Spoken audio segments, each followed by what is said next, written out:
golden generation that ushered Kenya into the IRB 7th circuit included one Bill Odongo, a player that gave his all for one team and the only club he ever played for, Impala RFC.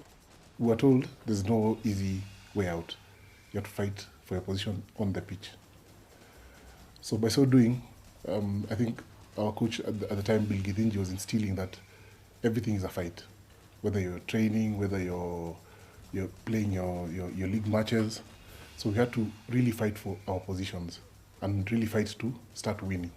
At the time, Impala was not very, let me say, not at the top.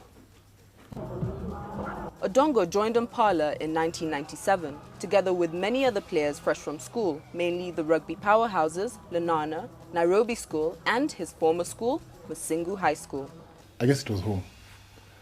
Many times when you join a new place, you think that I'll move away, but we just stayed at Impala, made friends, made brothers, and just remained there.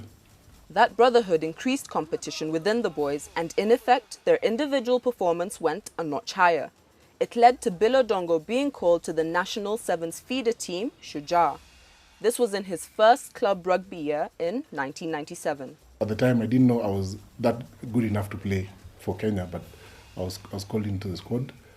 And playing for Shujaa showed me that I can actually make the main squad. So at the club, we used to train together with the guys who are in Kenya and train with the other guys who haven't made it, just to make sure that we are all at par. Yeah, whatever we learned in the Kenya training sessions, we bring back to the club. So that also lifted the standards. At the national sevens team, Odongo remembers one of the first matches that really put some sense of belief into the team. Trailing France going into the second half, Kenya stunned the French with a remarkable comeback to win the match. To tell the truth, that match was very good for us. I say the fighting spirit came out in everyone. Whether you're playing or you're not playing, the coaching staff, everyone really wanted to win that game. This also happened the previous year in Hong Kong when we beat Australia. So the belief came out once we beat Australia that we can make it in the world stage. And beating France just confirmed that we can do it. So that game for me was actually a turning point for Kenyan rugby. The change in the team was that there was now a renewed will to play, with a new spring in the step for the players. You'd see the difference in guys arriving for training, changing quickly and wanting to get into the pitch, compete for the jerseys that are available. And so that's when things started really working out for Kenyan rugby, I think. In his playing days, there was no payment for playing rugby, just transport to get you home from training. This situation was not any better in the national team. There was some allowance used to be given. If it was there, well and good. If it was not there, then we'd just survive. At the time, it was just going for two, actually, and playing on a different setup than what you have at home. This is a world stage. Everyone is watching you, and this is where you'd really make your name. While family life takes away many generals from the sport, Bill says for him it has improved his involvement with the sport that he loves.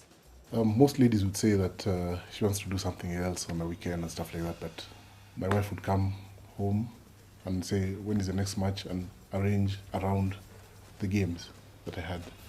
And something else, she also was part of the Impala committee for a while. And she still runs the Flag Day tournament, so which is a good thing for me and for other rugby playing families.